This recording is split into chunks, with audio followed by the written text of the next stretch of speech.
We're in for a real treat. If we can dream it, then we can do it.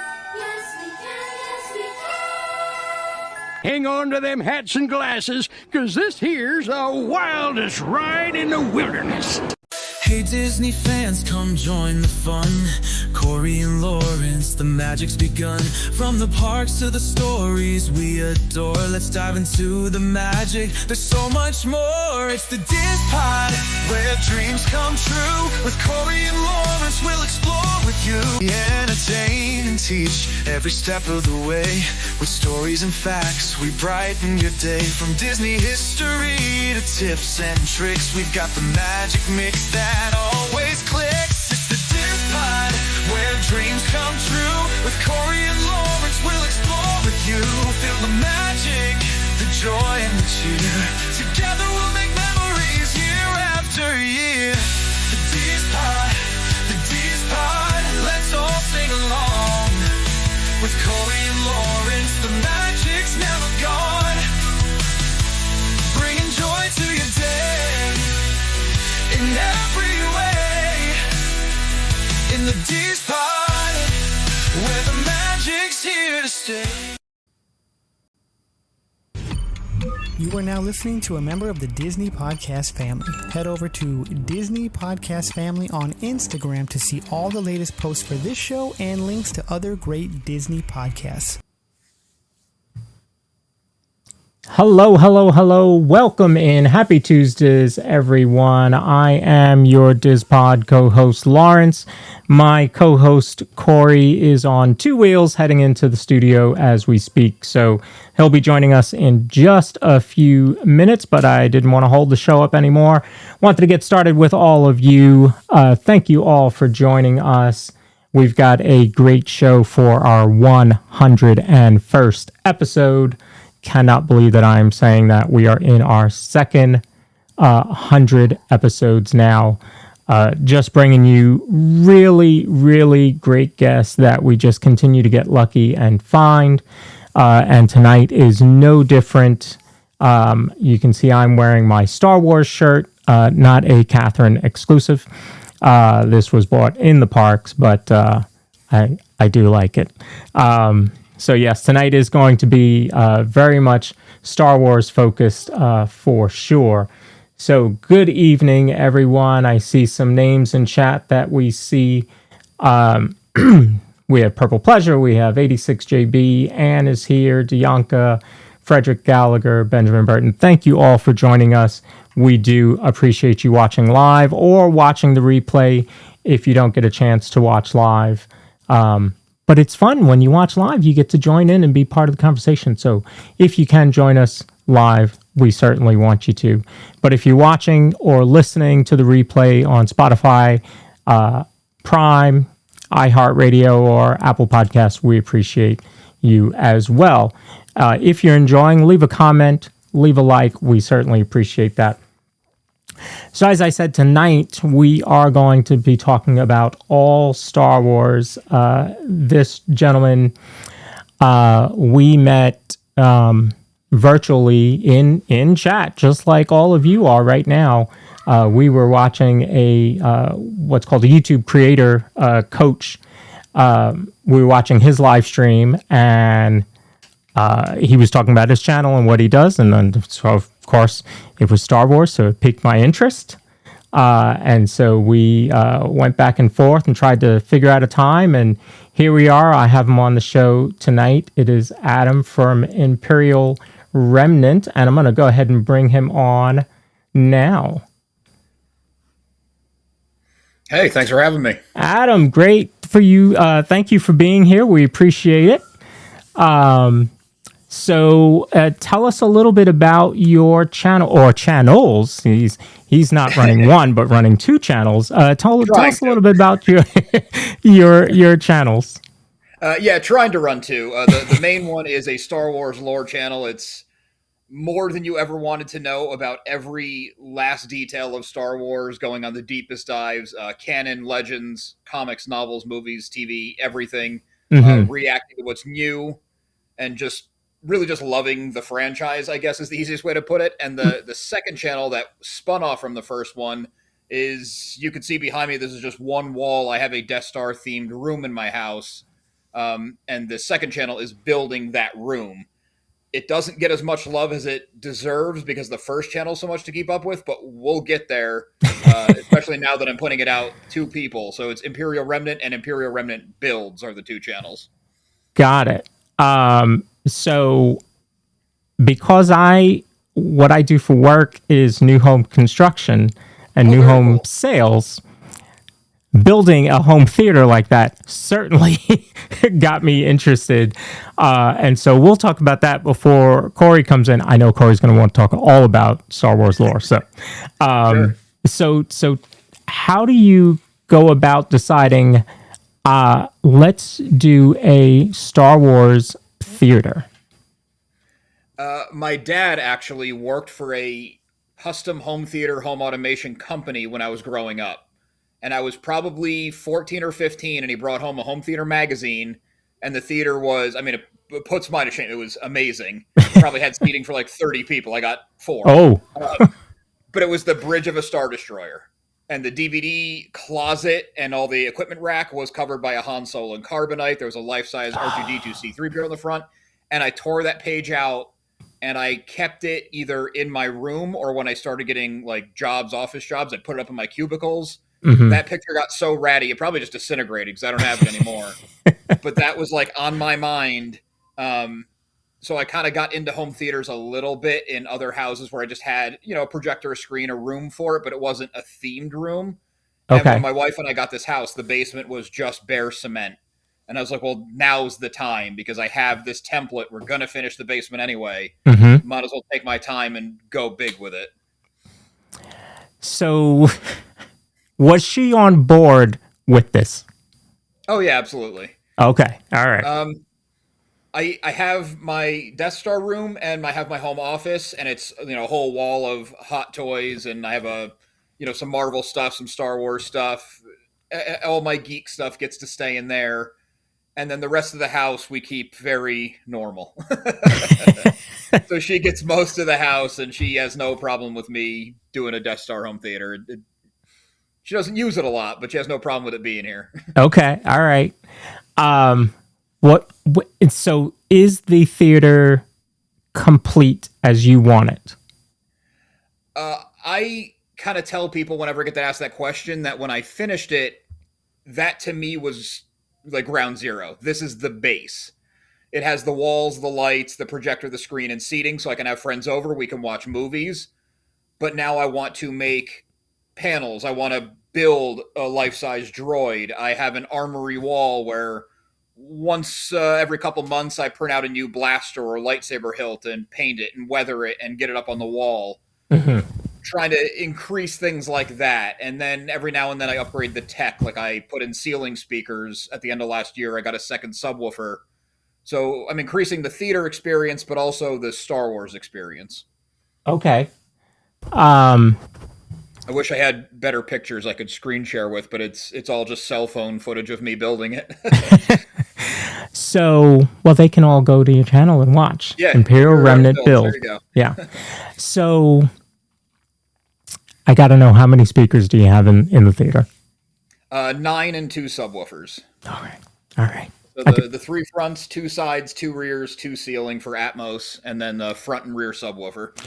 I figured you were going to say Atmos, so I was good. I was good with the 9. Yeah. When you said 9, I was like, yeah, he's going to go Atmos. Yeah. Yep, for sure. So what was the first movie that you watched in the theater when it was done? Oddly enough, it's shameful because it wasn't a Star Wars movie. I had gotten it. Actually, the first thing that I used the screen for was Jedi Survivor, the video game.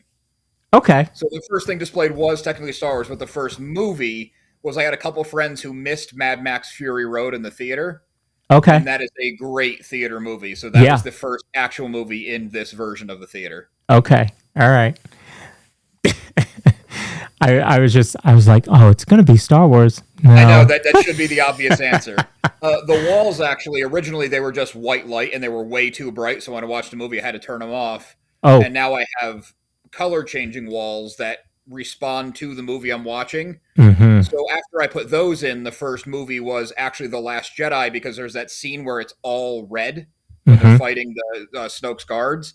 So the walls turn red with the action and then flash and burn. So that was pretty cool. Yeah, that's what I'm talking about. See, that's what's missing from the theater experience going out to a theater. You know, you don't have that, you know, we can do tech like that in the house. They don't do it in the theater. Right. So tell us some of the obstacles you ran into in the build. I mean, are you handy by trade? You know, is that what you do for work? In my day job, I'm actually a web designer, which does not lend itself to building at all. But maybe 10 years ago now, my dad, again, was actually doing some work for a guy who owned his own audio video company. And he mentioned to him that I was interested in figuring out how to, you know, get ahead. How do I pay down my student loans? How do I buy a house and things like that? Mm-hmm. And he made all of his money flipping houses. He doesn't have any kids, so he's like, well, let me take him under my wing. I'll teach him what I know. And for like 5 years, I flipped houses with him. And now I try to do it on my own. The market's tough right now, but I've done probably 14 house flips myself. Okay. So that's kind of where I picked up all the tools of the trade. Unfortunately, when you build something like a custom Death Star home theater, you really need to build it and then throw the whole thing away and then build it, because you learn all the things you didn't know. So what were some of those things that were obstacles that you ran into? Well, just the light panels behind me as an example, that's subflooring with a lot of sanding, a lot of coats of paint to get them smooth to look like metal. But the biggest thing was I must have tried 15 different materials to diffuse the light. I had no idea what to use. The glass was too expensive. Thick plexi was too expensive. I even saw people online, you know, smooth out a shower curtain. That absolutely did not work. So I ended up finding like poster board at like a craft store like Michael's. And I cut it into the shapes and then glued it on the back. So from behind, it looks horrible. But when you look at it as a finished product, it looks great. So things like that were very... So let me understand. I'm looking at subflooring and poster board. Yep. Wow. And the little squares behind me here are actually... The squares are supposed to be down on a basement cement floor, and it allows water to travel through as a moisture barrier. Then you put your floor on top of that, and they're made out of foam. But I liked that because in a cement room, your sound would just echo. Yeah. So I put in rolled rubber flooring like at a gym, and then I put a carpet over that, and then I put in like the subflooring panels like that to absorb some of the sound, so you get a nice... The sound doesn't echo now. You get like a nice rich sound. Now, those of you that don't know, as I said, I'm a new home sales, so I know a little bit. Subflooring is not smooth. That's not a smooth surface at all. So to get it to look like that, that's impressive. MDF would have been the way to go, but this was the last thing that we did in the house. We bought the house as an estate sale since I knew how to flip houses, so it needed kind of everything. Yeah. So this was the last room to go, so our budget was running a little slim, so I had to make it work. Wow. But yeah, you certainly did a good job. Awesome, yeah, Palm Bay Jags fan says, what does the lightsaber sound like in that theater? Oh, it sounds good. There's a lot of times, and I don't mean to sound super braggy, but there's a lot of times where I'm sitting here even by myself, and I'm watching a Star Wars movie, and the volume just creeps up the entire time. And then when you get to, you know, one of the starfighter fights or a lightsaber duel or something, and it's crackling and the light is dancing around the room, as I look around, I'm like, I actually built this? Like, I can't believe it. Oh my goodness. Yeah, I could imagine. What is the cat's name? Because Palm Bay wants to name it Vader. No, this one is Django. We have his litter mate Stella, and we have another cat and 2 dogs. So I'll probably be interrupted a lot. Yeah, it's all good. That is not the first cat on our podcast. We have. I'm sure it's not. yeah. We had a gentleman, Heis, who's out in the Netherlands, does music, and his cat wanted to be on the show. So Yeah, it's all this good. one knows when a camera turns on and he runs down. I'm surprised he wasn't here before.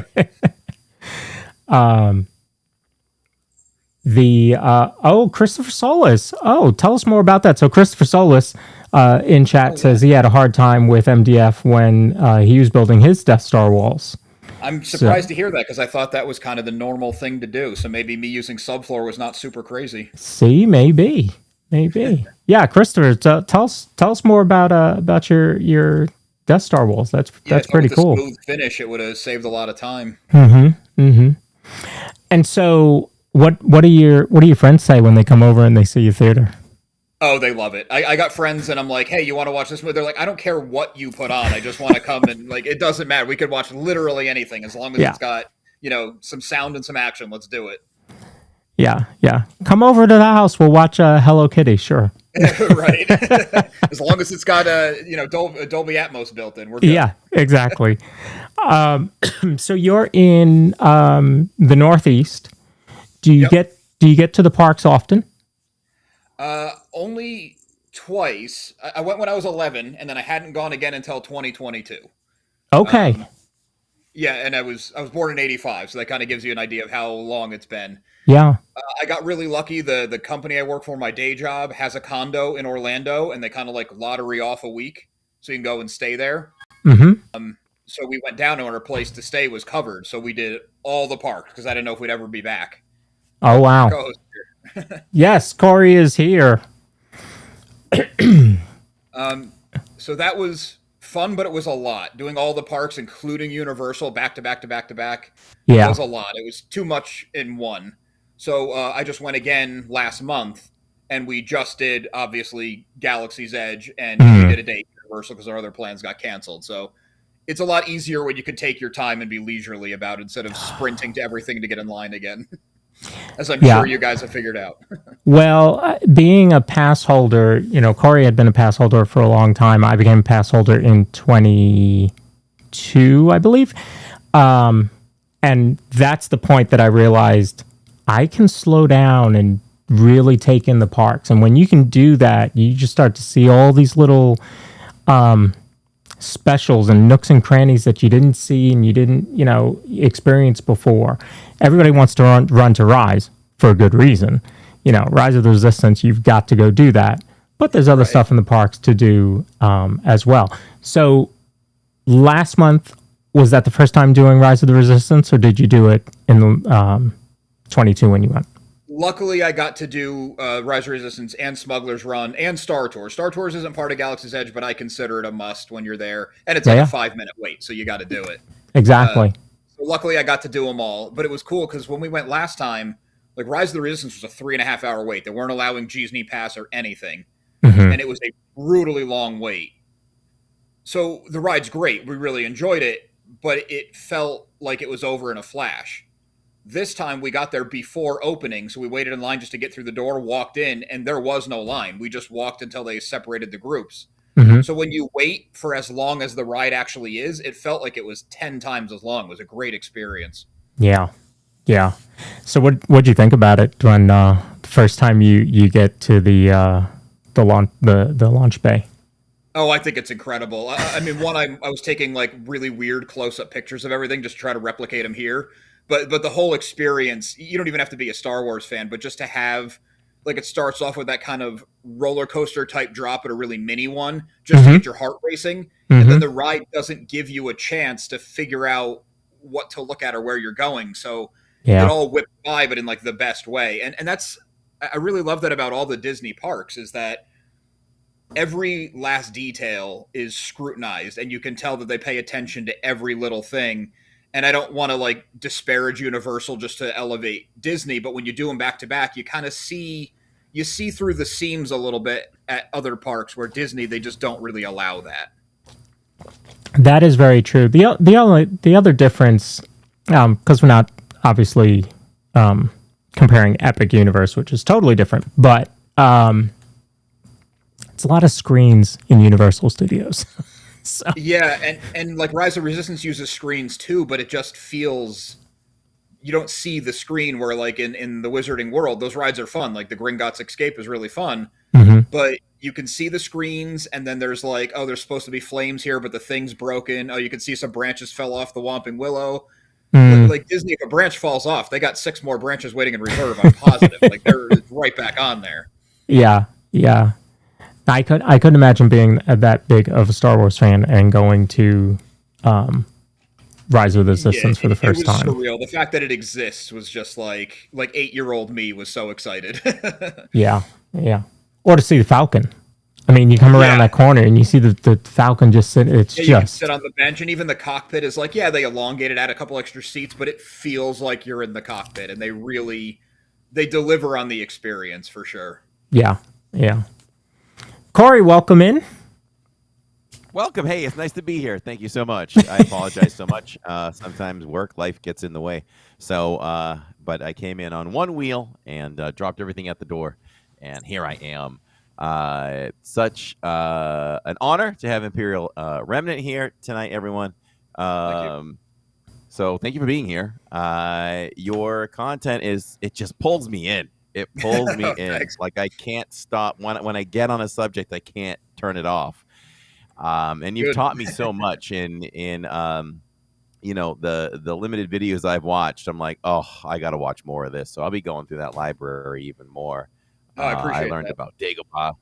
I didn't know all the history of Dagobah like you laid it out, and really love the Darth Maul video, especially where there's a whole new series coming out. So I'm pumped for sure to Shadow show Lord. that. Yeah, that's going to be great.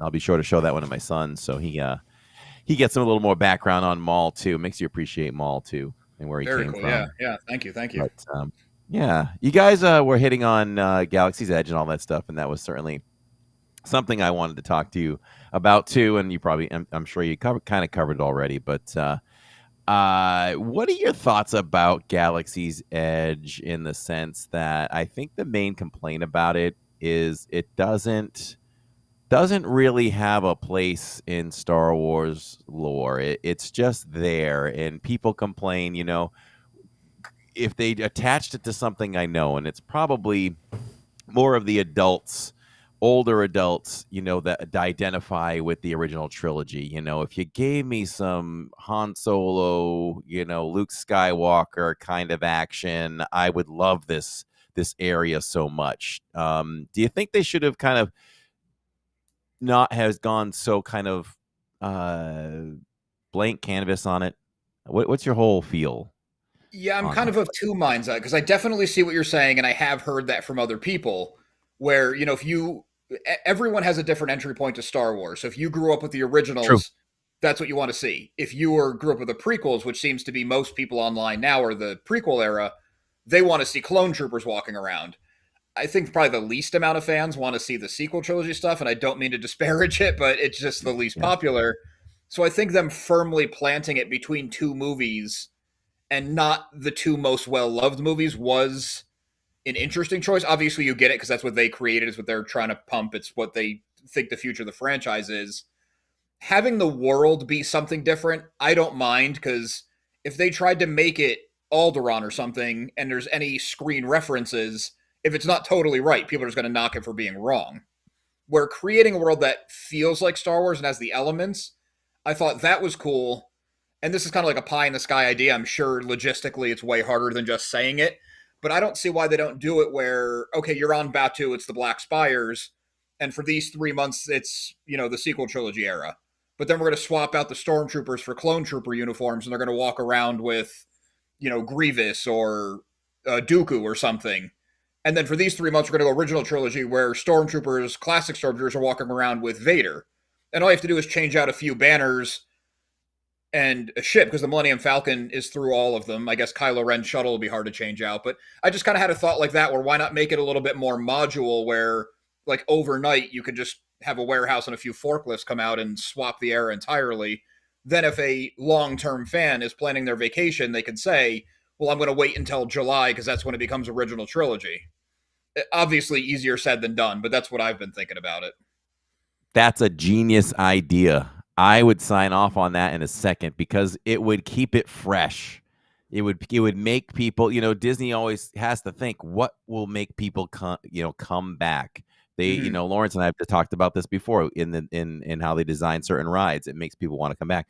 This would be fresh. It would renew every so often, and that would be great. And I think it would make people want to continue to come back.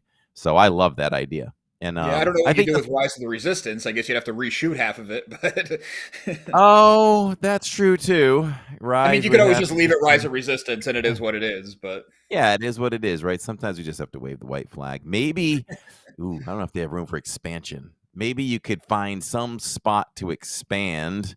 I mean, there's nothing going on but office office space now yeah, for the hotel. So you blow that out a little bit, and maybe you do an attraction or two that accommodates to the other two trilogies, you know? yeah, something like that. I just thought if the world itself had the themes, because I found it fun. This last time when we went, I went a month ago with my wife.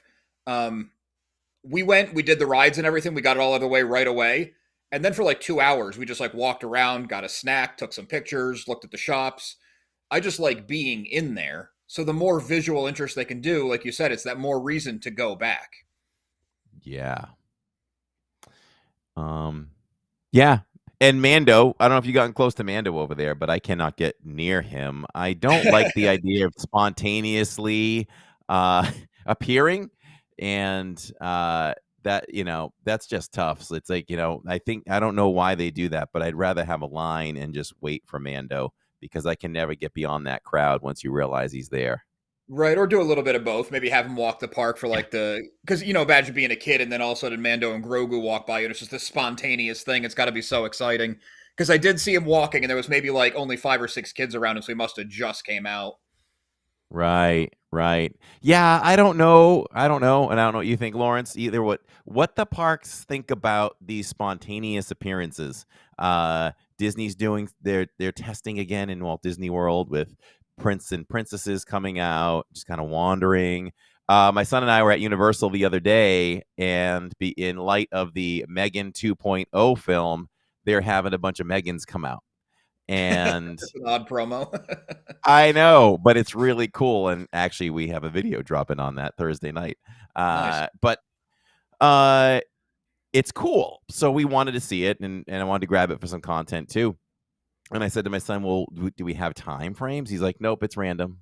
I'm like, "That's not nice to the guest. Like, if the guest really wants to see that, you might hang around Hollywood Boulevard for 90 minutes when you Oh didn't yeah, have to. yeah. If it was like, oh, the Megans come out every 20 minutes, you could just pop over within the 20-minute time frame, see them, and be on your way. I don't understand the randomness. It felt like Alex's Edge they were doing both. Like Ray was walking around, but then there was also like a set time where she was by the Falcon for pictures and stuff like Oh, that. So mm-hmm. And it's funny because over in Launch Bay, you do have times. So that whole section, you've got Chewie and Darth Vader and BB-8 that are always there at their set times, but they don't do that in Galaxy's Edge. And I don't know why. I haven't figured out why they would do it that way. Now for Batu, either has it been mentioned in any books or anything yet? I have played the metagame, which is amazing. I always tell people I know what happens beyond those spires. I've been back there before, playing the VR game, the Star Wars VR game, which I thought was amazing. I want more of that. Um, so, yeah, uh, I forgot where I was with that now, yeah, but it has been mentioned. Oddly enough, there was because like when they were doing the Halcyon, the Galactic Star Cruiser, they made yeah. some mentions in books and they made a lot of comics, and all the comics were very. We rushed out an advertisement for the Galactic Star Cruiser. The stories are really not that great. And there was a book, Black Spire Outpost, which is the actual outpost that you're on when you go to Batu and Galaxy's Edge. And before I went, I was so excited. I'm like, I don't care if the book is nothing but a 200-page advertisement. I'm going to read it. Shockingly, a pretty cool story where they send like one lone rebel person. Vi Maradi, she actually walks around Galaxy's Edge, purple hair. I don't know if you've seen her. I've only seen her once in the 2 times Yeah. all the outer rims Yeah, I there. was talking with her the other day. I Okay, yeah. attract people because of the equipment I'm carrying around. Yeah, So it's her they ask me if character I'm sent looking. to set up like a kind of a forward operating base. So she's finding people sympathetic to the resistance and trying to get it all together. And it was a pretty good comprehensive story, especially when I went into it thinking this is nothing but an ad. So shockingly, they pulled that off pretty good. And then they did, I think it was like mythology, but told as if you're in the Star Wars universe. And that had some stuff from Black Spire too, I'm pretty sure. Mm. I'm just really surprised at this point, as long as it's been there, we haven't seen, even if it's a short scene, like we haven't seen Mando end up having to be there for something, or just in one of the films, just to kind of, another advertisement, right? Pique interest. Oh, I That's a gotta good go to point. Yeah, Black Spire bring it Airport. into something just as a casual mention. Yeah, yeah, and even that, even just to mention about it, would be cool. Yeah. Like, okay, okay. So I'm kind of surprised they don't do that. I know. Hey, who knows? Maybe in the Mandalorian movie, maybe. Yeah, it could be. Yeah. But you know the maps. You know the maps. Where does Batu sit in relation to the planets that are familiar to Oh us? boy, put me on the spot. I'm pretty sure it's not too deep in the outer rim, but it's not in the core system. So I'm pretty sure it's in that. Any map you look at would be like the top right, but I know space doesn't have right and left. So I'm True, pretty true. sure it's like the inner circle of the outer rim. Mm-hmm. You told a story on your channel where your mom would take you out of school to go Yeah, see the premiere on the day that the movie came out, and that totally brought me back to my childhood. It only happened once, but I never forgot it. When Return of the Jedi came out in 1983, my mom and dad agreed that I should not go to school that day, and I should go see the film with my dad. And I can just remember like the press there and talking to people, talking to the person that bought the first ticket. And of course, back in those days, you got in line early, you camped out. We didn't do that, but I never forgot that I got to stay home to watch Return of the Jedi, and I love that you kept that tradition going with your mom as you got older for yeah, those are later definitely movies. special memories. Yeah. Mine were the special editions. Were my first theatrical experience. But yeah, we did it for every single one, starting with the New Hope special edition, and even at Rise of Skywalker, I was there with her the matinee opening day before I went and saw it with my friends that night. And she doesn't care about Star Wars. She hasn't seen it since we saw it in theaters, but she knows it was something for me, so I just try to keep it going. Absolutely. Yeah, I can just remember sitting in the theater for the first time. You might have to correct me. What came out first? Force Awakens? I think it was Force Awakens, right? Then we saw Rogue One and Yeah, Force Solo. Awakens was the first of the Disney Lucasfilm. Okay. Yeah. So I can just remember sitting there, and I've talked about this on the channel before, and got pretty emotional talking about it. The best way I connected with my dad, who's been gone for a long time now, was through Star Wars and him taking me to the movies. And I just can remember sitting in the theater that day and the emotions I had just looking over my kids and saying, wow, I'm doing this with my kids now. I'm That's taking cool. them Yeah, to a Star Wars movie. So it came full circle. So, yeah, I wanted to mention that because I have yeah, that that's same awesome. connection. Nice full circle moment for you. So what have you guys hit on so far, Lawrence? So I don't re-ask questions. Well, we were talking a lot about his theater, as you can see behind him. He has he knocks our backgrounds out of the park. So, I love that wall.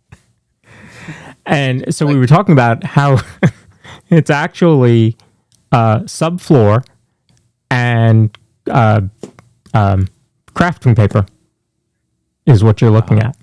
Yeah. Yeah. So how'd you get the backlighting back there? How's it lit Um, up? there's a Philips Hue lights, 2 strips, like on where the wood is, so you can't. I'm trying to point at my screen like you can see what I'm doing. There's Philips Hues like where you wouldn't be able to see the light strip, so the light bounces off a white backing. There's like a 4-inch gap between that wall and the actual basement wall, and it bounces off the white to diffuse it a little bit more. Nice. I love that. If I could put a wall like that up like that in my entertainment room, I would do it. Oh, it's nice. It's my Yeah, favorite thank wall. I mean, you can't help but call it a Star Wars wall. And whenever we go into an attraction that has that, I just marvel at it because it just brings me back to the original. That's those are Death Star walls. Right. Those Yeah, are that L-shaped cutout is so iconic. yeah, yeah. All right, Yeah. so you talked about that. Anything else? So yeah, we were talking about his theater and his build, and he has two channels. Right, Imperial Remnant is the main channel, and then Imperial Remnant Build is where he actually takes us through building the entire theater. Oh wow, I'll have to check that out too. Yeah. I had some helmets kicking around for quite some time in my entertainment room, and I decided to go ahead and mount them yesterday. And my wife Oh, came in very and cool. said, Yeah, I got to get she on gave me the that. look. Yeah, yeah, she gave me the look though, and she's like, why didn't you ask me about this? I'm like, I asked you about everything, but I didn't know if I was supposed to ask you about this one. But she's like, I would have put them on a different wall, and I'm like, but this is right beside the big screen. So I'm enjoying it though. Hopefully she'll get used to it, and I'm sure she's listening. She's just in the other room over there. Um, so all right. Anything else about the room that you had asked them, or is that everything there, or are there more on walls that we can't see? Oh no, it's the entire room. Oh, okay, and we can Even see the that. door is hooked up to an air compressor, so when you flip the switch, it makes that pish sound Stop. and pulls open. And Okay, I have a question for you. When you go to like supermarkets and big stores that have the automatic sliding doors, have you ever used the force to open them? Because I still do that. I I swipe an definitely arm, have. and then I'll be like, I don't know "Oh, if the you want to timing was pull off." it up. Let me I see. sent you an email with two quick videos. They're like, I don't know, 40 seconds long or something. One is a walkthrough with the lights on, and one's a walkthrough with the lights off. Okay, I'll pull that up in just a second. I can show the picture that you sent me. So that's the Yep. rest of the room there. Wow. I'm gonna say most impressive. Yeah, that's some I actually got to serious take a new work. picture. I put a lot more detailing in on those 3D panels and stuff. Ooh, Uh-huh. And I know, as someone who, my previous house, we built a theater. We had the room to do it, and the screen was 7 feet high, 12 feet across, with stadium seats. We had 2 rows and all that. I would love to put those kind of walls in there, but it looks even better. I bet it's more impressive when the lights are dimmed. Yeah, for sure. Especially now we talked about it a little bit. The walls are responsive to what's on the screen. So if like a flash goes off the right side, the right wall follows it along. So that makes it really cool. Get out of town. Yeah, especially with like a lightsaber fight, when they're hitting like the blue and red blades Yeah. and your wall flashes purple. It's pretty cool. Oh, that's nice. That sounds like Govee lights to me. it It's is. Philips Hue, same idea. Yeah. Yeah, Yeah. yeah, Love very my similar. Govee lights. So does Lawrence. We love our Yeah. Govee lights. Wow, that's nice. Did you say Yeah, you but- had something else queued up, Lawrence, or no?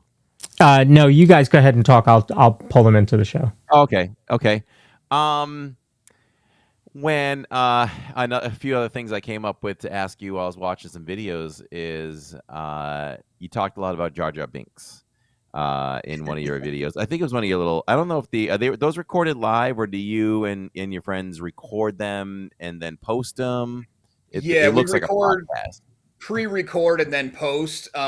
It's a podcast format, but because our schedules are never super consistent, like you live stream, you guys live stream same day, same time, so it makes it a lot easier for your audience to come in. And I'd love to do that, but we're just trying to orchestrate our schedules. It's easier to just like fit it in when we can and then post it up. But yeah, we've been hitting different topics every week, so.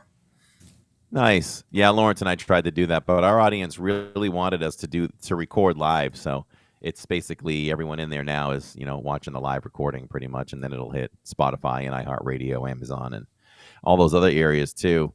Your Jar Jar Binks. A lot of people came out originally and had problems with him. I never thought a second ill about Jar Jar Binks back then. I just accept whatever George Lucas puts out there, and it's Star Wars, and I love Star Wars, and I never had a problem with Jar Jar Binks. My wife loves Jar Jar Binks. Do you think now, over time, where Phantom Menace has been out for several decades, that the view has changed on Jar Jar, and he's more accepting in the community, or accepted? I absolutely think so. I remember when it came out, I mean, just the hype around Phantom Menace. I'm sure you remember. It could have been the Yes. greatest movie ever made with zero flaws, and it would not have lived up to anyone's expectations.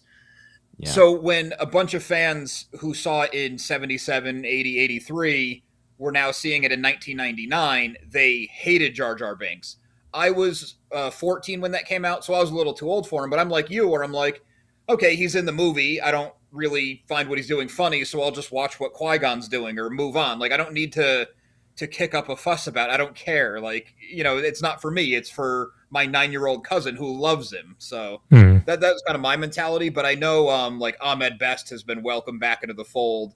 The fans are embracing him. They even brought him back, like in The Mandalorian. He's the Jedi who saves Grogu from Order 66. So they're really kind of giving him his due. I think way late, but finally And they put him in the one of the Lego series. He's Darth. they let him do Was it Darth Jar Jar. Yeah, Darth to Jar rebuild Jar. the So galaxy. he really, a lot of people may not have noticed this or realized it, but and I can't quite off the top of my head pinpoint where I saw this. Oh, it might be the ILM. Is the ILM 50th series? I just started it. But did you see the interview where they talked to him? He almost committed suicide because of how Yeah, badly Jar Jar was received. I mean, literally where he was in, I think, New York City on the other side of the bridge, ready to just jump. yeah, yeah. I heard about Um, that. It's tragic because I mean, for any movie, like you can hate a character all you want, leave it at the character. Like, don't attack the poor performer. Because a similar thing happened with the girl in the sequel trilogy who played Rose. I forget the actress, oh, really? Mary Tran or something like that. Mm-hmm.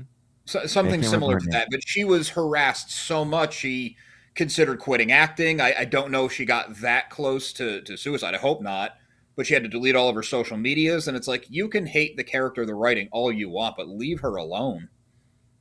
Yeah, my son follows social media way more than I do, so I get a lot of the feedback from him, and it just seems like anything that does come out Star Wars wise, I'll refer to him. I'll go, "How's it being received?" And most of the time, he always starts with the complaints. Oh, there's Yep, people that are so upset about blah blah blah, or yep, they're very angry about blah blah blah blah blah. And I'm like, well, that's just something dumb to be angry about. And yep. I fall back and just say, okay, would you rather have this or nothing? Because Star Wars was dead. Um, After Revenge of the Sith. I thought it was dead. There was no chance of anything ever coming out again. And then Disney rescued that. So people should be thankful for that, in my opinion. Yeah, I mean, Because there's plenty of stuff that I wish was a little better or more toward my liking, or they spent a little sure. bit more time. But Yeah. there's also some really great stuff, and if one of the movies you just don't like, then just don't watch that movie. Yeah, if I watch something, I'm not gonna say I love everything, but we watch everything, and I Hmm. still appreciate that they're trying to give us Star Wars. Bottom line, Yeah, um, for the sure. one the one thing that I've never finished, and I probably never will, is the animated series Resistance. Was it called? Yeah, We were I've just so bored with that. I think we got through 3 or 4 episodes, and we just never got back to it, and haven't ever rekindled the desire to. it's funny you say that because like just maybe a month ago, I was like, I've never watched this, and I have a Star Wars lore channel. I should at least see it one time. And same Sure. as you, I made it 3 or 4 episodes in. I'm like, this isn't really even a Star Wars story except in name. Like, it doesn't have any of the themes or any of like the things George Lucas was trying to get across with the governments and philosophy and the Force. It had none of that. It was just like generic kid sci-fi show. So I kind of just dropped it too. Okay. Yeah, see? And as far as listen, Andor has been widely acclaimed. It's won awards. I thought the first series was too slow for me, and I only haven't watched the second season. I'm dying to because I want to see how it bridges to Rogue One because they raved about that.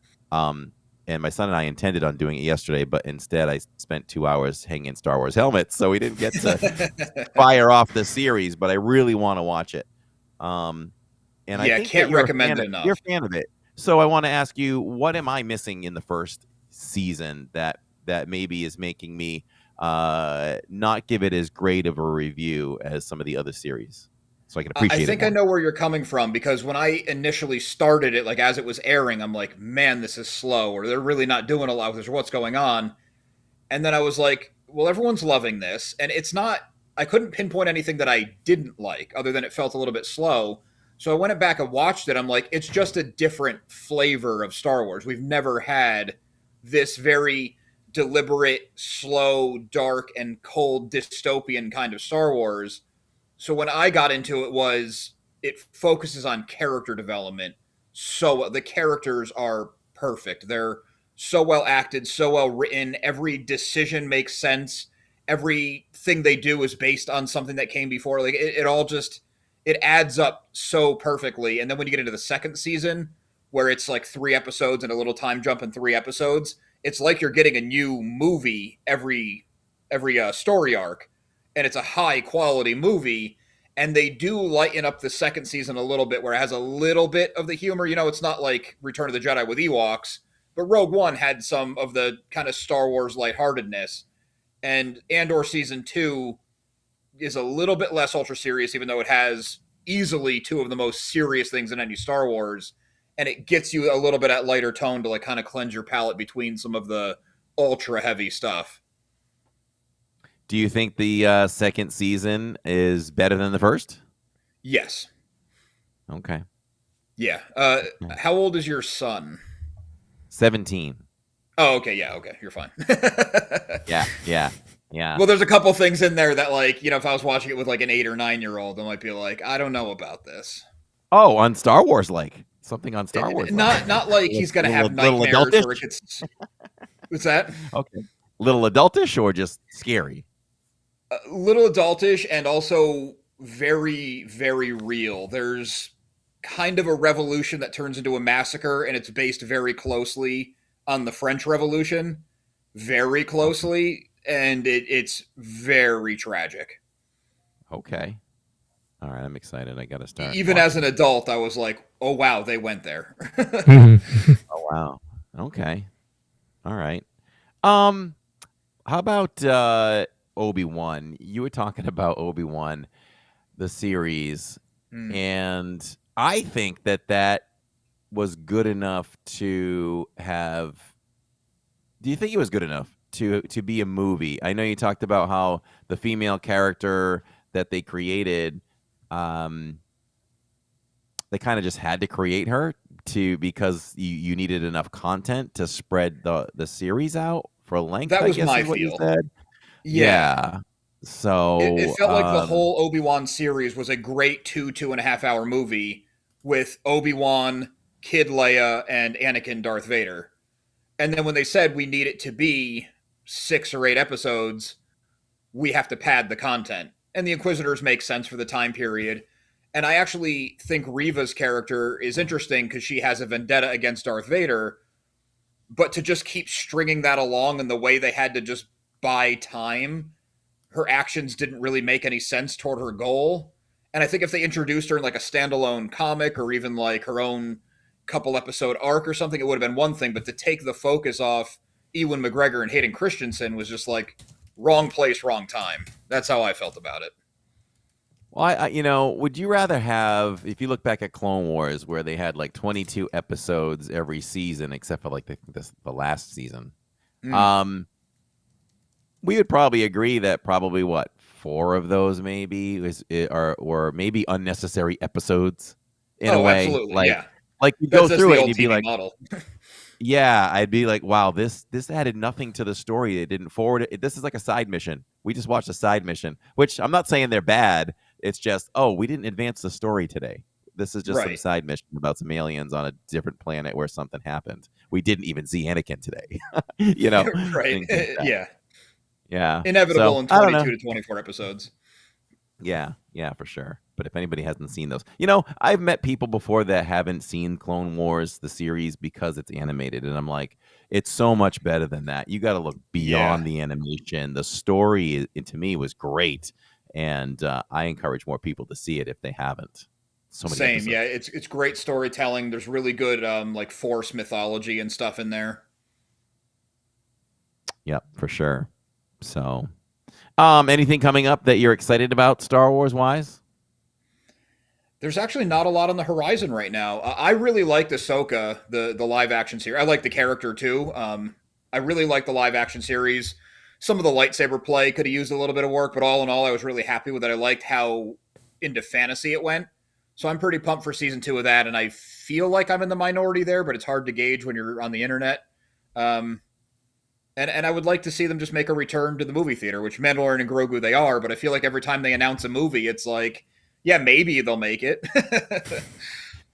Yeah, I totally agreed with your partner on one of your more recent recordings with him, which was that Star Wars is meant to be seen in. I love that they brought it to home. I love that. Let's Mhm. keep bringing series home, but let's keep the flow of films in theaters too, because Star Wars is meant to be seen in the theater. Yeah. Um, but I'm sure they're gun shy by what's come out lately, and they're afraid of that. I think that they really need. I bet that Mando's going to be. I bet it's going to be better. Well, that's not setting the bar too high, but I bet it's one of the top 2 or 3 films since Disney's taken over Star Wars. And I'll just say that because uh, Michael, oh God, I almost said Michael Eisner. Bob Iger has really put his foot down with the creative teams. And I think you've seen things shift since he took over because Chapek was just crazy about pumping out quantity instead of quality, and he pumped the brakes on Yeah. Marvel and Star Wars. He's Hmm. like, he even pumped the brakes on Pixar. I know from Yep. a source of mine for a fact that he went over to the Pixar offices. Disney. I always get those confused, Lawrence. Disney, Pixar, Pixar, Disney. But he went over. The ones responsible for Inside Out 2 and now Elio, he said, these need to hit. They have to hit and put the pressure on them. And Inside Out or Inside Out 2, that hit. And I don't know if Elio's going to hit. Lawrence and I saw it, and it was really good. It exceeded my expectations. And, we talked about how people want they clamor about original content from Disney.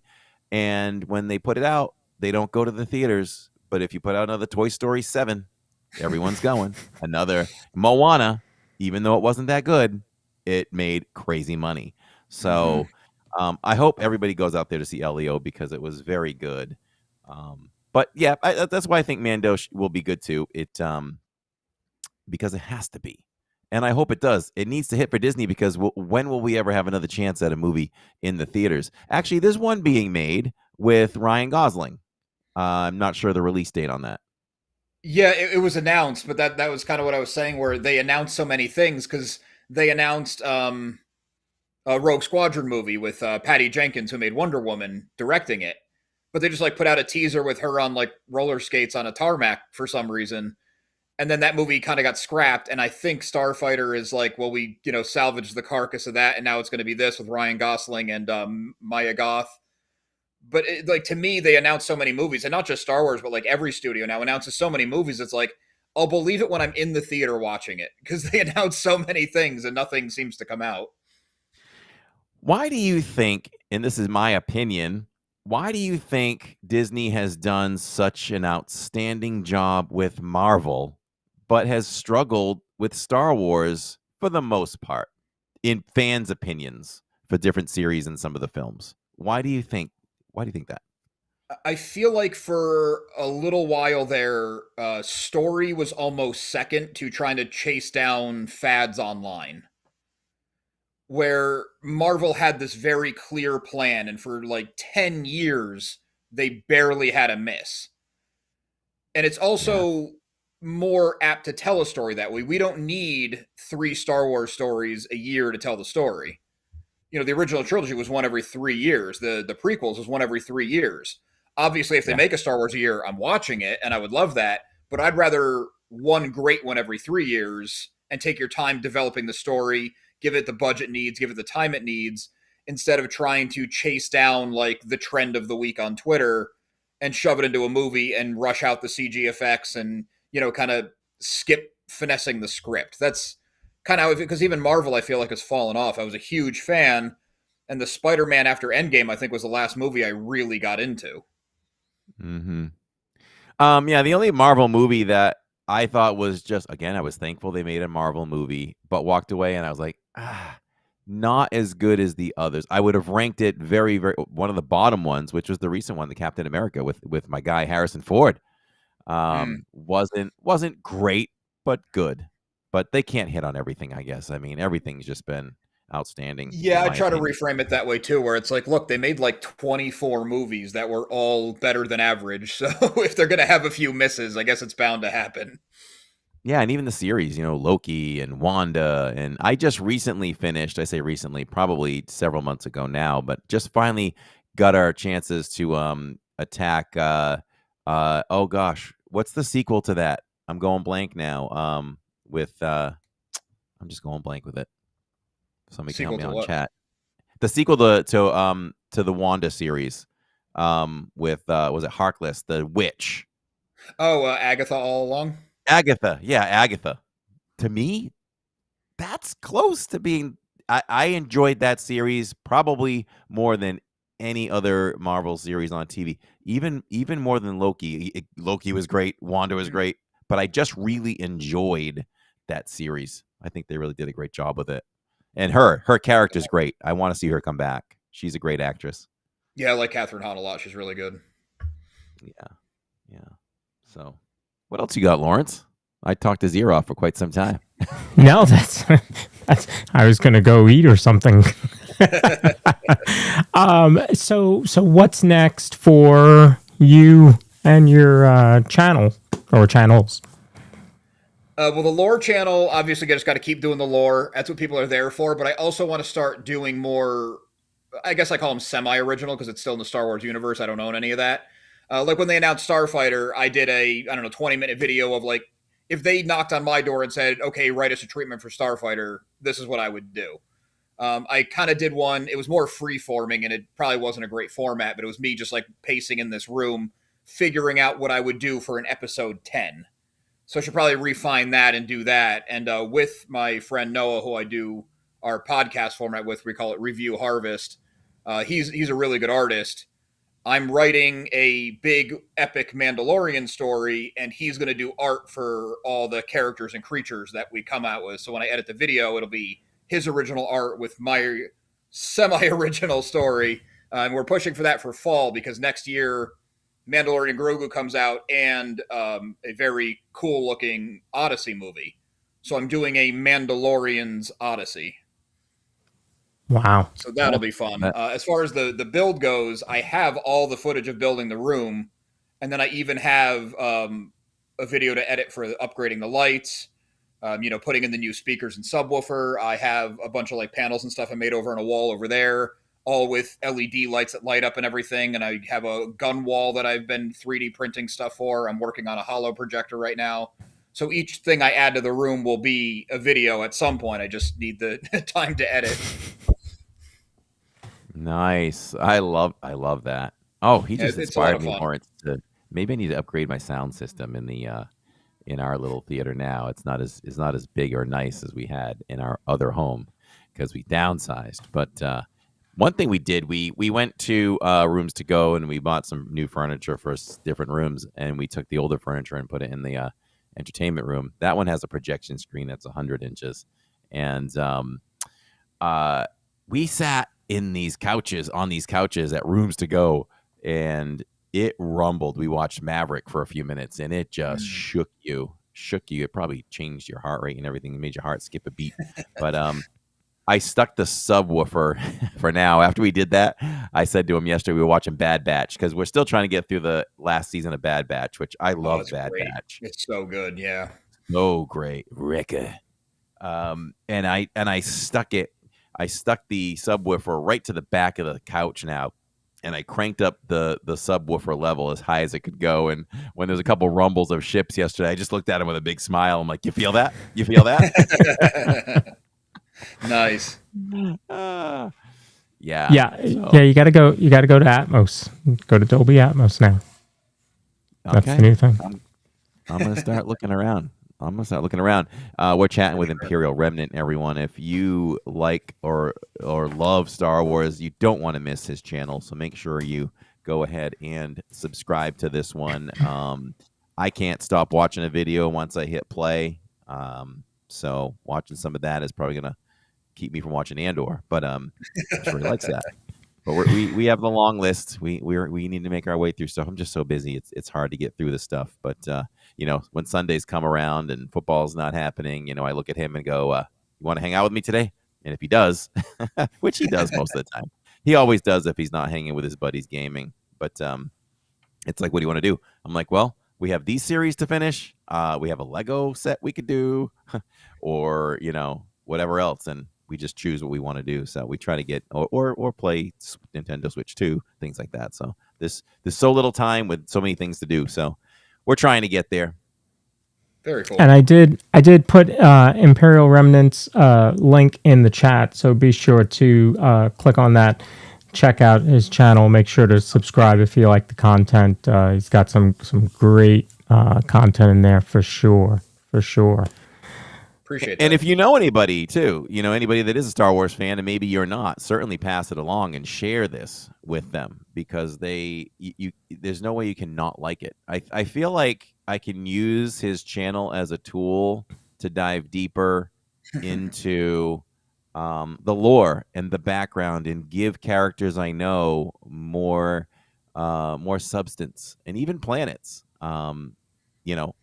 Just learning about Dagobah, which was his most recent video until today, I learned so much about it, and I like the planet. Like not even joking. Like, I love that planet way more than ever, because it just looked like swampland with nothing going on. Right? Yeah, that's the fun thing about Star Wars. Every little rock and twig is explored. Yeah. Have you done anything on Hoth, or have you done more on other planets? Do you plan on doing any other planets? I did Hoth, and that was actually my biggest video on the channel for months. And I'm like, Hoth, really? Listen, Hoth is my favorite planet because it's attached to Empire Strikes Back, I think. Yeah, exactly. Yeah. Anything Empire Strikes Back's been doing very well for me. See, and it's there's one on Hoth, one on Naboo, one on Tatooine. Okay, I'll be sure to look at those. Are those in a playlist or just? Yep, I have a whole planets and locations playlist. So trying to make it an encyclopedia. Yes. Hey, that could have been. So how'd you come up with the name of the channel then? Because you could have been like Star Wars Encyclopedia. I thought about it for so long, and it seemed like any cool name was taken. I thought the Imperial Remnant was cool. Like, I like the concept of it. After they destroy the Empire, they're still like trying to hold on to it. And after I chose it, I realized it's a terrible name for a channel, because if you search for Imperial Remnant, you get a million Star Wars videos from creators who have been out for a decade. You get stuff from Warhammer. You get stuff from franchises I've never heard of. So Imperial Remnant is not a great name, but I have it branded in every single video. So I'm like, well, I'm just going to have to own this. So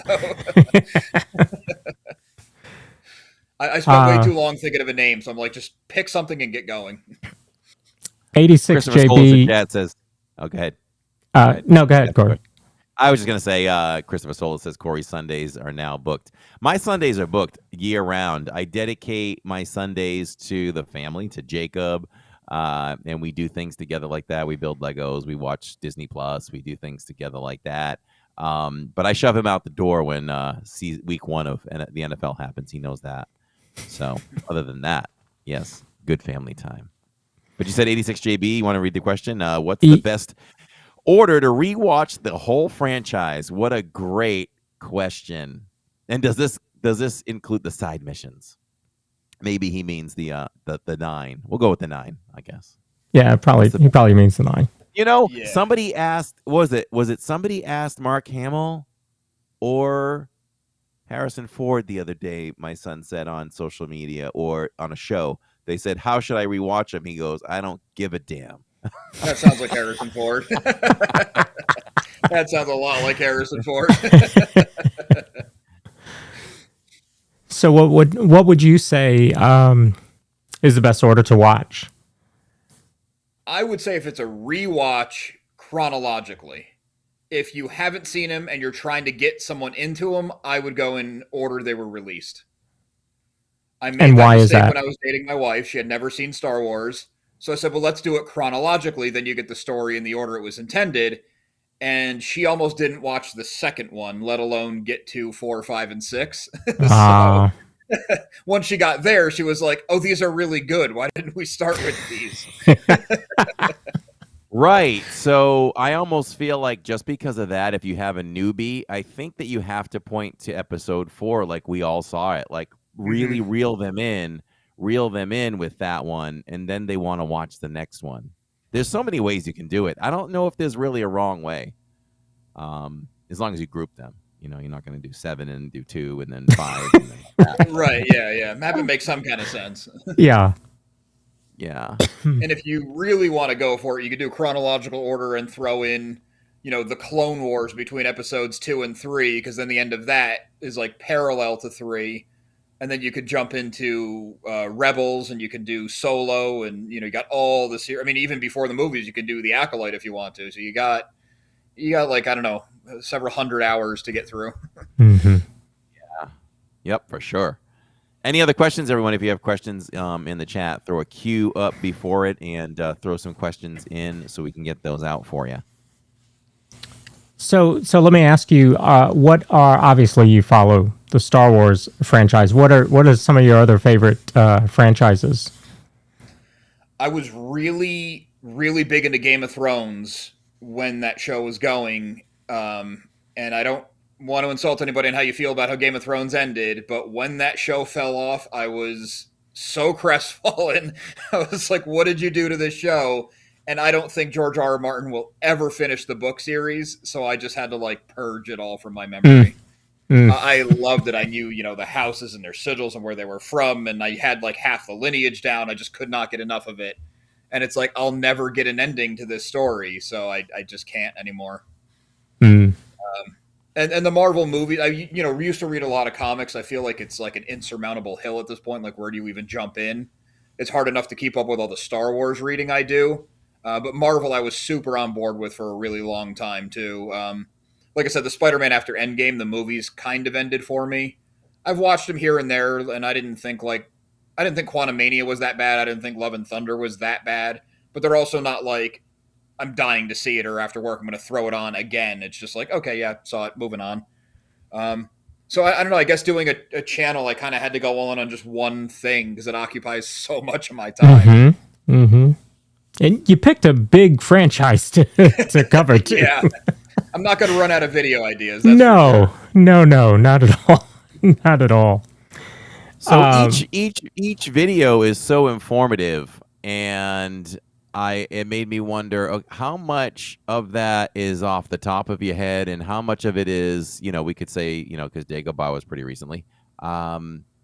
Where do you touch on for your resources, and how much of it would you say, maybe even percentage wise, is just it because in the past you read books, or you did this, you did that? For the stuff from like the original trilogy for sure, and then a lot of the prequels, I would say it's like 50-50. But more what I do is I try to have some method to the madness. Like, I started with the original A New Hope, and then I went into Empire Strikes Back. But then it was, if a show comes out, I'm focusing on that. Or when it was the anniversary of the Phantom Menace or Revenge of the Sith, I was doing some character stuff there. So like with Dagobah is obviously, it's an Empire Strikes Back, it's an influential planet. And then you pick up little tidbits here and there. So I kind of try to like finesse it into a narrative where it makes sense. Like, okay, we'll talk about the ecosystem. We'll talk about where it is in space. We'll talk about the animals. And then I use like the cross-section books are incredible. Or they have like the essential guide too. And even though a lot of that information's outdated now, I'll go to those because I try to get as many physical sources, whether it's a novel, a book, or a comic, that I can. And a lot of it is, I remember it was mentioned here. Then I need to use the internet to get that thing because, memory recall is not perfect when you're trying to go so detailed.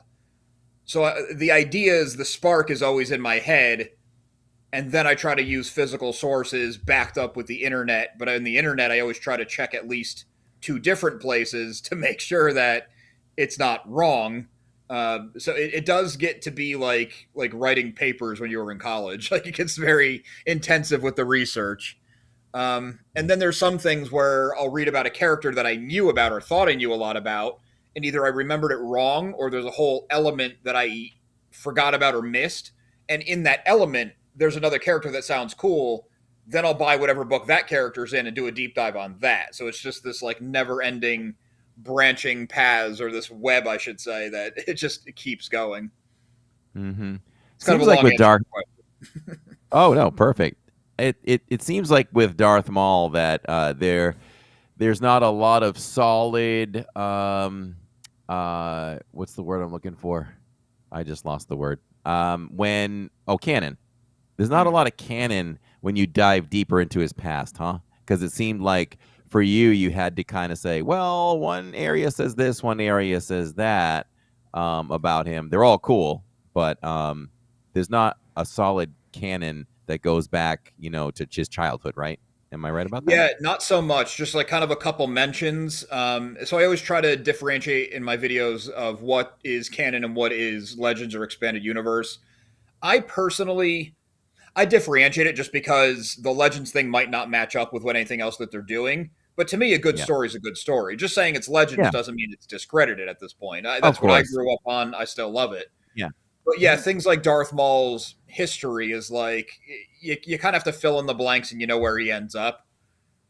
But like you said, there is not like a great novel of his like 5 years to 20 years old or something like that. Mm-hmm. Mm-hmm. So it's just kind of like Um, piecing it together with like Night Sister history. And Sure. Are you okay with that, having both sides? Like, let me look at some story of a character that I know this isn't part of the whole the whole again, I lost the word again. The canon, or canon. like I don't the know why I narrative. don't know why I'm doing that. Yeah, do you mind stepping off to the side and just, reading a different story that will not really connect to what is canon? When Disney bought it and they said, okay, the expanded universe is now Legends, I had plastic bags, like, I don't know, 15 full of books that I'd collected my whole life. And my wife and I were moving into our first house together, and I said, I don't want to lug all this stuff around. And those were one of the major things that I donated. And now that I have this channel, I hate that I did that, because I thought with you canon going forward, everyone would be on board with that. And that is not the case. And I'm finding there's a lot of books that, even if they're not canon, it was still a great story or had great elements to it.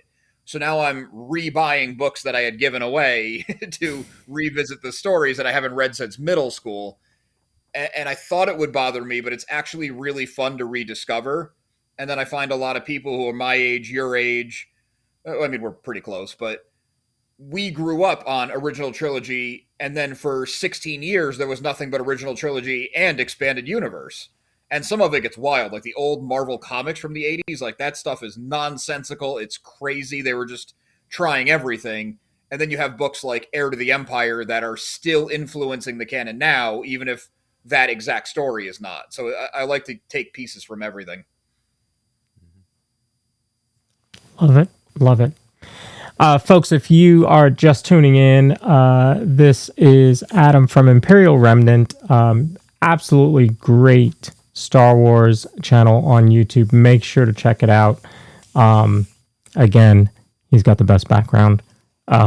So let me also, before we end here, see if I can bring in that video that you sent me of the room. Yeah, that was taken like the day I finished it. So it's a little different now. It's got some upgrade sense, but it gives you a really good idea. Let's see.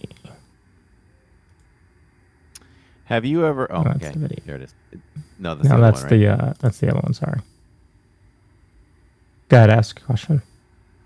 Sure.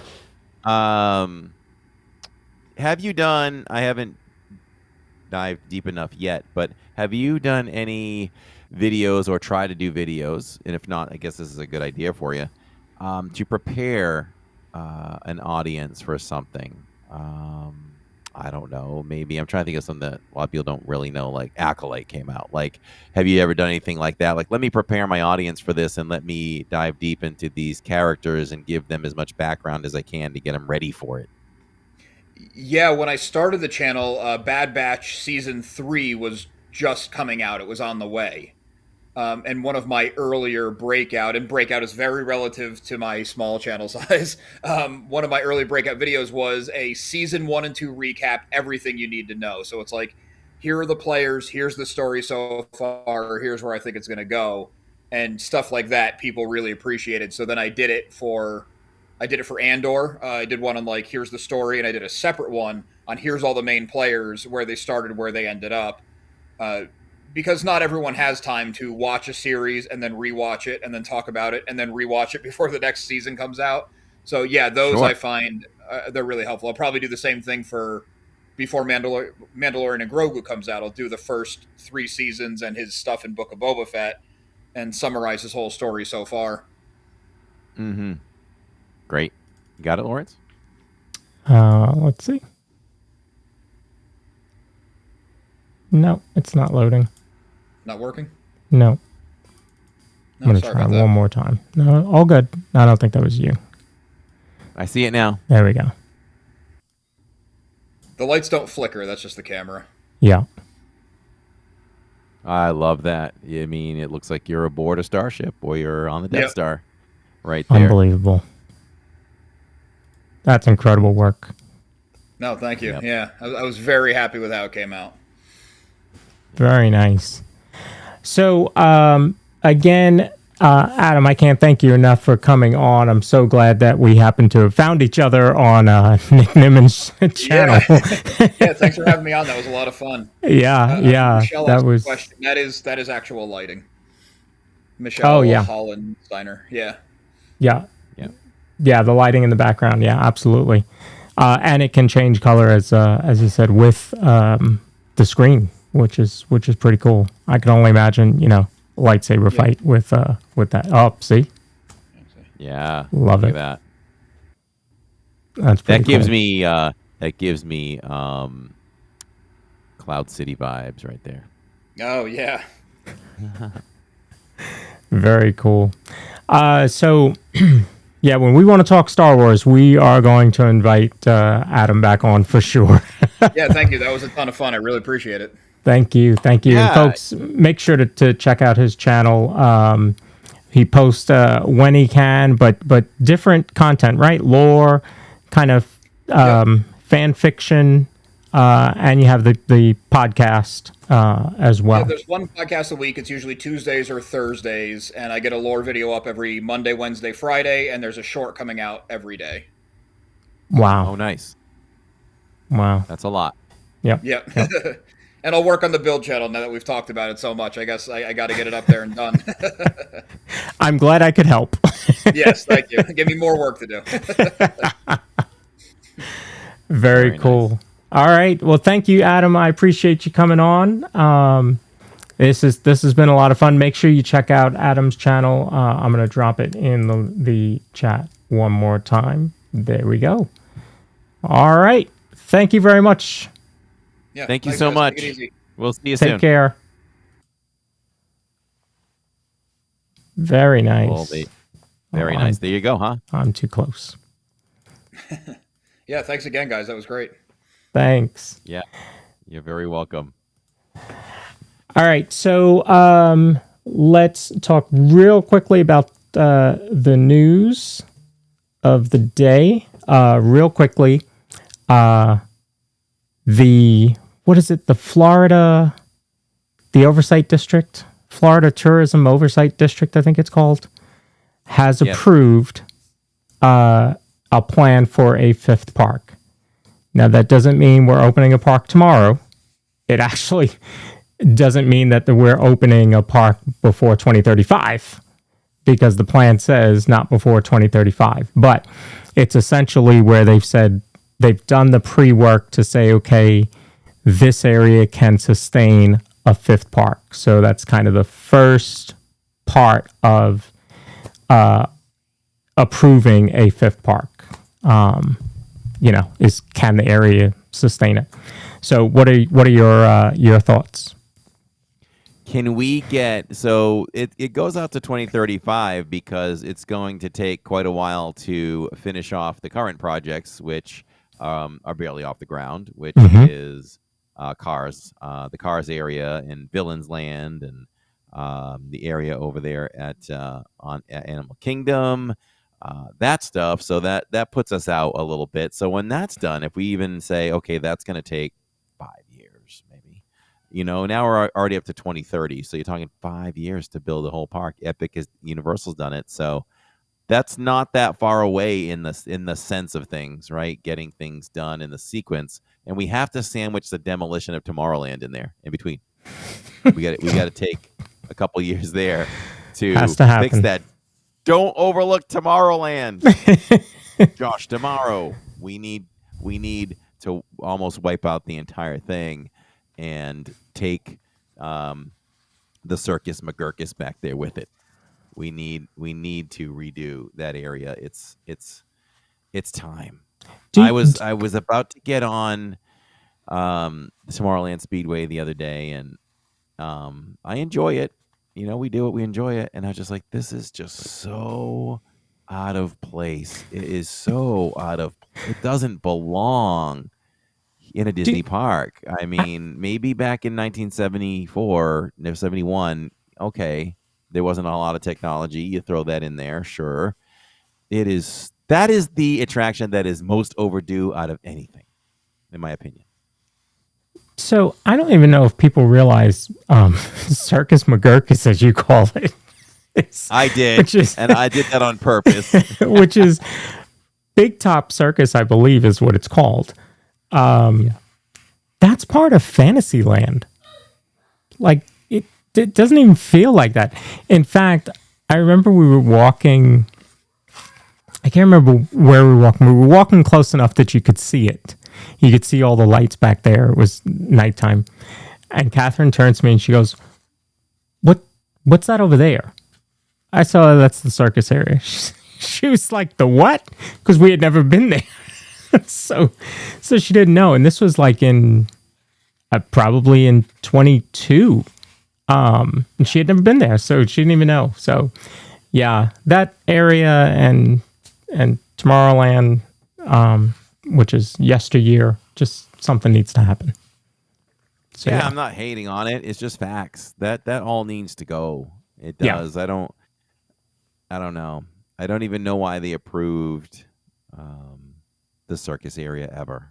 Really, not. I don't know. Maybe at that point it was helpful. They wiped out Mickey and Minnie's house for that, I know. I'm still sad. I need those pictures. I think Titi Doreen has those pictures somewhere. One day I'm gonna go scrounge through her house and find all those pictures of me and Mickey and Minnie's house. Sure. Yeah, you guys will love that. I had my high top back then. Yeah, you'll love seeing that. Yeah. So, that's awesome. That's great. I'm excited for it. We have to temper ourselves because it's 2035. But before it even starts. Yeah, who even knows what properties would even go in there? Yeah. We're going to do a whole show on that. Even exist. Yeah. Yeah. We're going to do a whole show on that. Yeah. These things might not even exist yet. Yeah. Other news, we have Test Track soon. Getting very excited for that. They say it's going to harken back to World of Motion, so we will see just how much it does. How do you think it's going to call back to World of Motion? Did you ride World of Motion? I don't think you did, right? I didn't ride it. Ride it. So I'd probably just be giving you a false answer. But since you asked it, I think just from things we've heard over the construction of all of this and everything, I think you might get like 25% or something that will harken back to the original ride. What do you think? Because I never rode it. I think it's very easy to have the song play in there, just some musical callback to the song from the original, similar to how they're doing with Paint the Night in Disneyland, where it's got hints of Baroque down from Main Street Electrical Parade, similarly to how I'm hoping that Disney Starlight does the same thing and calls back to Main Street Electrical Parade. I think they're going to do that.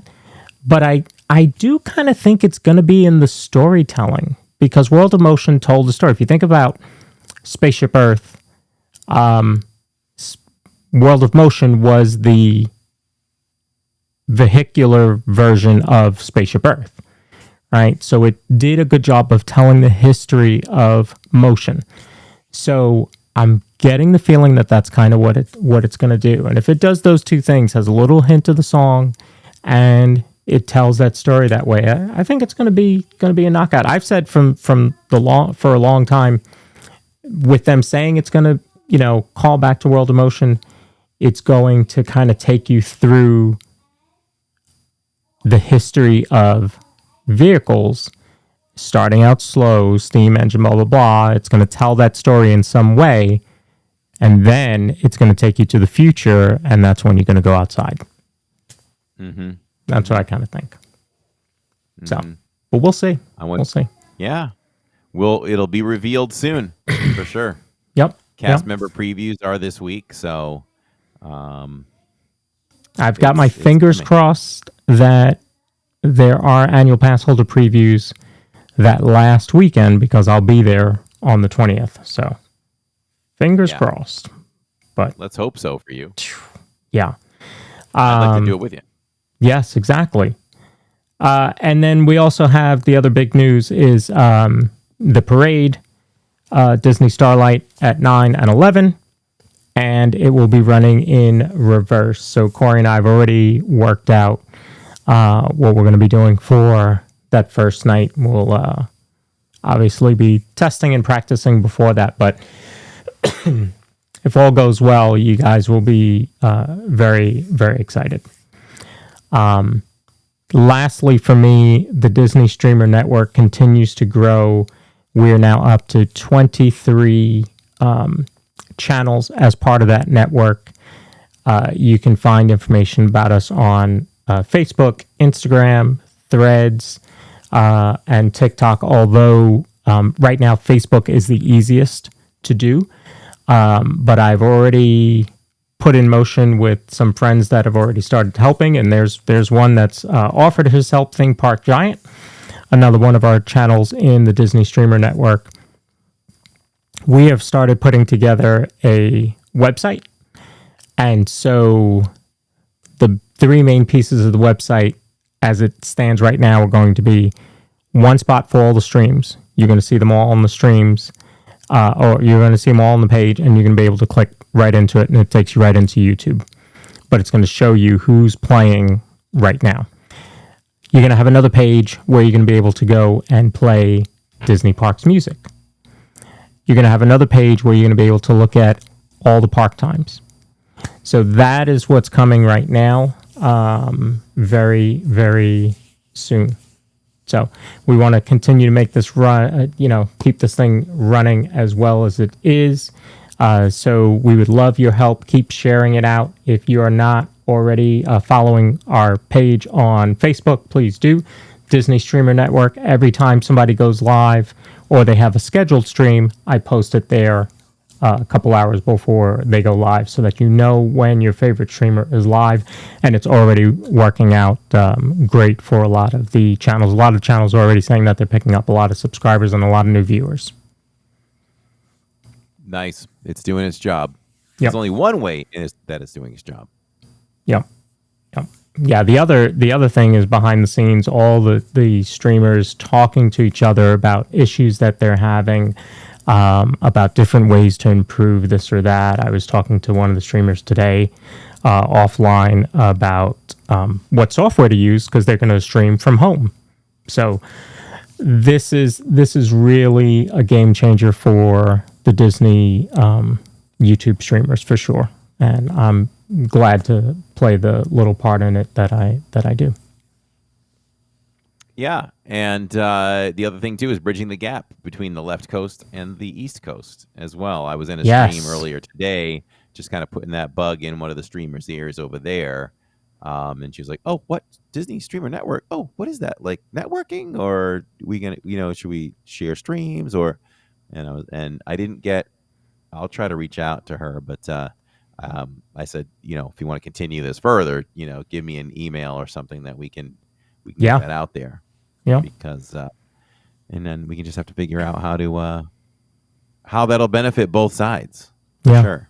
And there's enough smart folks that we, have in the network that can come up with all sorts of stuff. And I'm telling you, I still have the streamer games on the top of my mind. That's not going anywhere, and that's going to be a heck of a lot of fun to have different streamers, running throughout the parks trying to, finish this task, or how many rides can you ride in 2 hours, and different things like that. So we're gonna have some fun with that. This is going to be a lot of fun for the channels, the host, but mainly for the viewers, because that's what it's about. For sure. Let's hit up our sponsor quick before we continue. If you're looking for a home that offers the perfect blend of luxury, comfort, and convenience with Disney World in your backyard, Victor Naraki is a licensed realtor with Vision Home Real Estate, LLC, and he is here to help you find the home of your dreams. With over 15 years of experience in the Disney area home market and a proven track record of success, Victor is the perfect partner to guide you through every step of the home buying process. So why wait? Visit celebratingflorida.com today and subscribe to his channel at Victor Naraki to learn more about Victor's exclusive range of properties and schedule a viewing with Victor. Your dream home is just a click away, and definitely subscribe over there. And there are occasions where we do simulcast Victor's live streams on Sunday afternoons. So if you want to sit back, relax with your favorite drink and snack, and you want to just look at some Florida homes, that's a great thing to do and support Victor. Yes. Magical Diz asked if there's news about the new park in Abu Dhabi. There has not been really anything new since the announcement, but we did an entire episode on that, so just go back in the playlist for the DIZPod and check that out. We did a whole episode when that was announced. That was pretty cool. So we did a little speculating, trying to figure out what they would put in there and how it would be, but I think it's going to be a pretty cool park, and it's all indoors. I mean, it has to be, because, that temperature out there is about as hot as it was here in North Carolina today. We were at 112 today with the heat. Wow, crazy stuff. Crazy stuff. 112.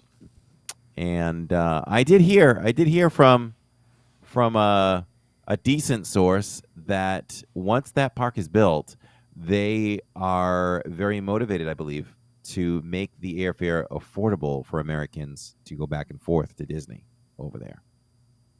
So I'd love to see that. That would be great. That would be great.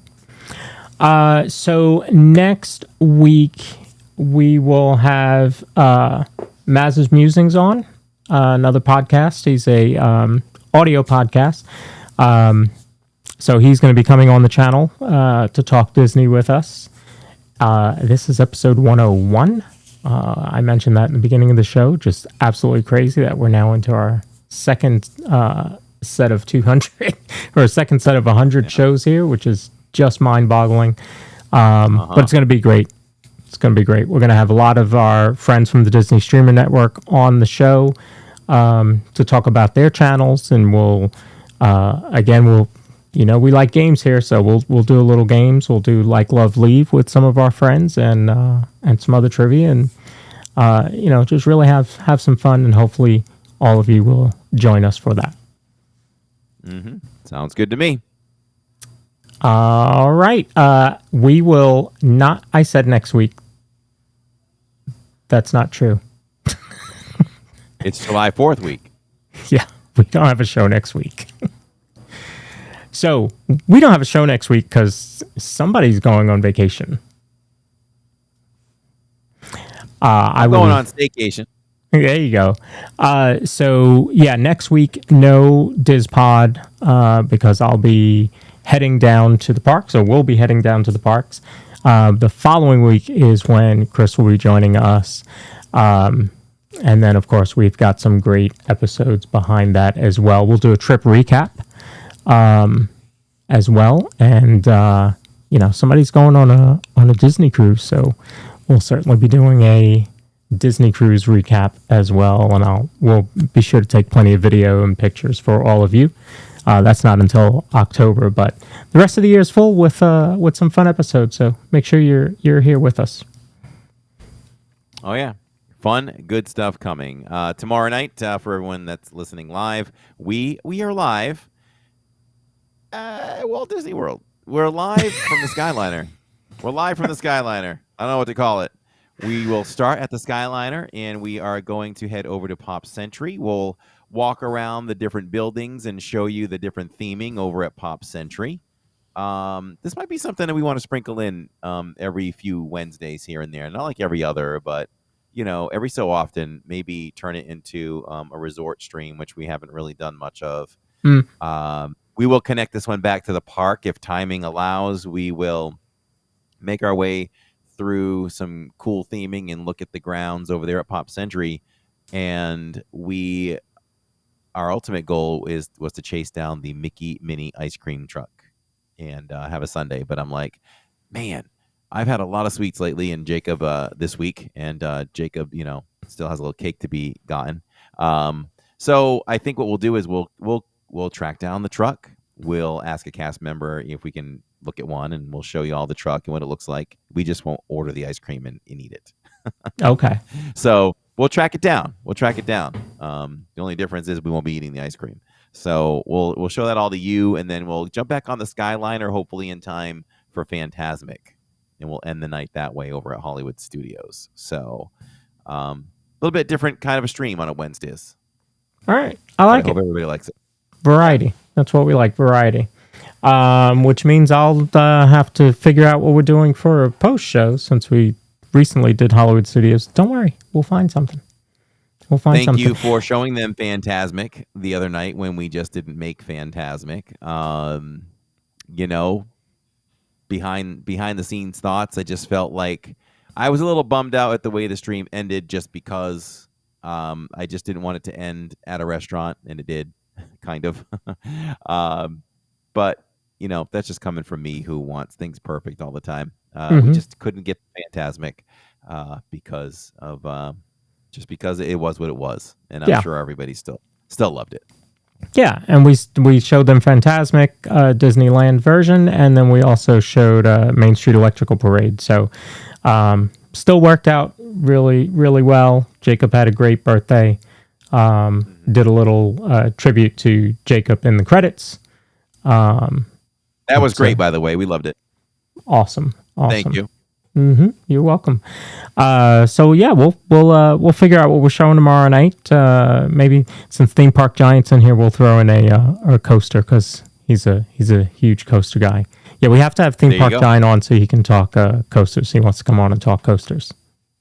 Okay, that sounds cool. So, yeah. So yeah, we'll have some fun. I'll do the pre-show. We'll start it up a few minutes before Corey goes live from Pop Century. I've never thrown the show to Pop Century. That'll be a first. I know, huh? Yeah, that'll be a first. Yeah. Good stuff. So we'll do that. We'll have some fun tomorrow night. Join us all live. Don't forget Facebook Disney Streamer Network. You'll be able to find all of your streams for tomorrow. All of our friends will be there. And I think I'm joining. Are you joining, Pete, tonight? No, I knew nothing of that. It's another hangout. Yeah. Oh, it's the hangout? Yeah, he's doing a hangout. So I'll be there. Maybe some of our friends from chat will be in there. So be sure to check out Pete. What time tonight. is that? I don't even know. Okay. Tonight. Go to Pete's channel. And I'm gonna check make it my out. lunch for tomorrow and eat, because There you go. I haven't done. I came straight from work right into this room, so I'm still working, in my opinion. So yeah, join us tomorrow night. Thank you all for being here this evening. Great guest, Adam from Imperial Remnant. Make sure to check out his channel. Does great work over there. Christopher, thank you. Have a great night to you as well. And Alicia says, Corey, don't forget your light. Yeah, I was just putting in chat, thank you, and she thinks of everything for sure. And I say, this is the bedroom, so that's got to go off at night because it'd be too bright for Tammy. Yes. There are times when I wake up in the morning and I've left this room and forgot to turn off all these lights, but nobody sleeps here, so it's okay.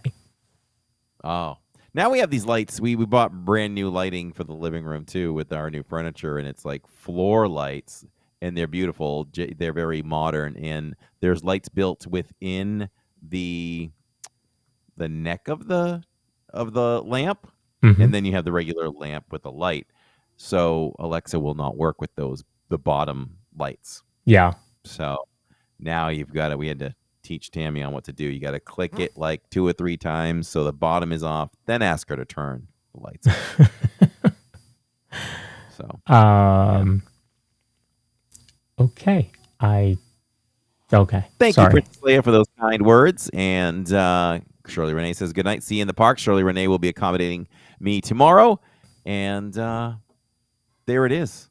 We do this live because we do it live for all of you. And we also appreciate just as much and so much all of our listeners over there at Spotify, iHeartRadio, Amazon, and Apple. And for now, everyone, we're just a couple of bros talking Disney. Good night, everyone. Good night. We'll see you tomorrow. You are now listening to a member of the Disney Podcast family. Head over to Disney Podcast Family on Instagram to see all the latest posts for this show and links to other great Disney